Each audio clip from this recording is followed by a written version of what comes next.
Personally, I am a consultant in intellectual property. I'm also a faculty of law lecturer at UWI. I did my PhD in intellectual property, so I am very passionate about it. And I'm sure other creatives in this chat as well understand the value of intellectual property and how we need to protect this value, especially as we are in this new normal world. And Carnival is very much a globalized concept now. So it's straddling the line between globalization, the need to generate revenue, as well as need to make sure the revenue is going to the source from which this creativity is coming. And I'm going to ask Anya about her experience in the field in Carnival.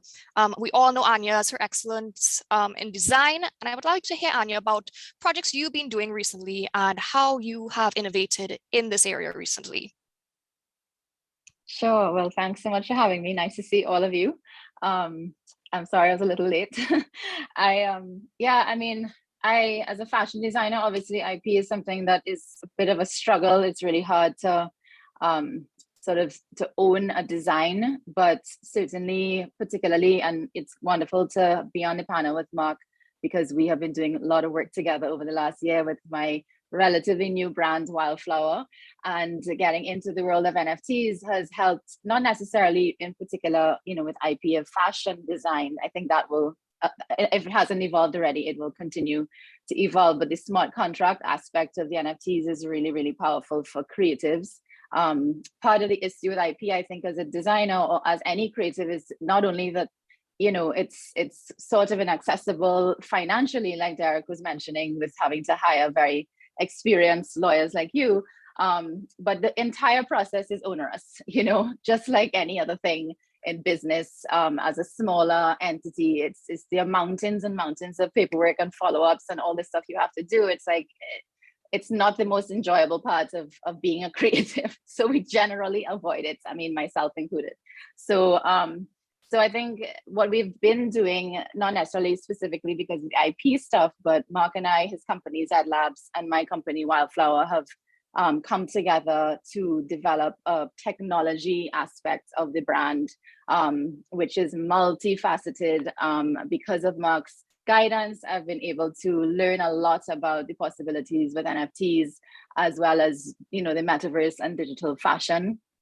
And we have other collaborators too, Creator Labs and a variety of other artistic collaborators. So I can show you a little bit about that. But yeah, it's been super exciting. We have a lot planned, and Mark is like my guru in this area. I've learned so much from him. And a huge part of it has just also been the fact that the space is genuinely, authentically collaborative. It's sort of like a complete shift in culture from what I think we are accustomed to in this region, unfortunately, where everybody kind of keeps, their goods and their wares close to their chest. And this is the complete opposite. It's breaking down all those barriers, sharing, like sharing to the point of a very new way of doing things, which is what has gotten, I think, Wildflower really quite far in a very short space of time. So I think it'll be great actually if Mark shared a little bit from his perspective, but I don't want to confuse the flow of things. But yeah, that's where we're at.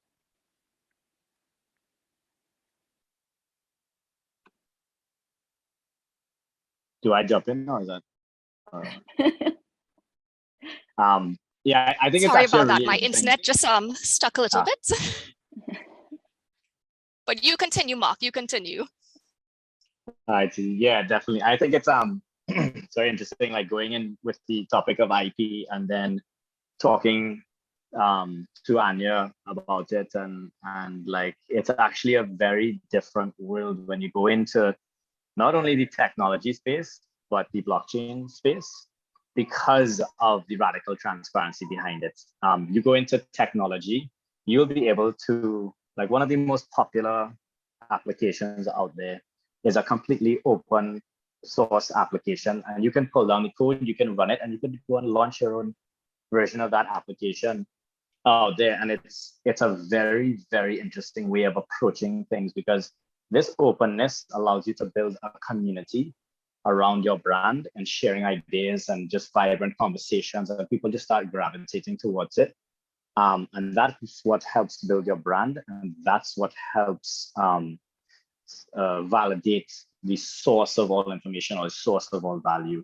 And in a way, that's kind of the protectionism around your, like, what is known as IP, or your vision or your mission of the products that you do launch. So approaching that in a blockchain world or in a technology world is very different from the traditional sense that we are all used to, especially around, like, especially around your brand, the name of your company, and different things like that. So luckily, with what we've been doing with Anya, she's really, like, just letting us, like, run with the vision and being right there along the way as the creative guru. I think whatever Anya touches turns to gold, and she's really honed in on the vision behind how to launch a blockchain product, how to build a community, how to bring people in, and how to, like, financially empower and financially include people who, who maybe don't have a voice, but now they do, thanks to something like Wildflower.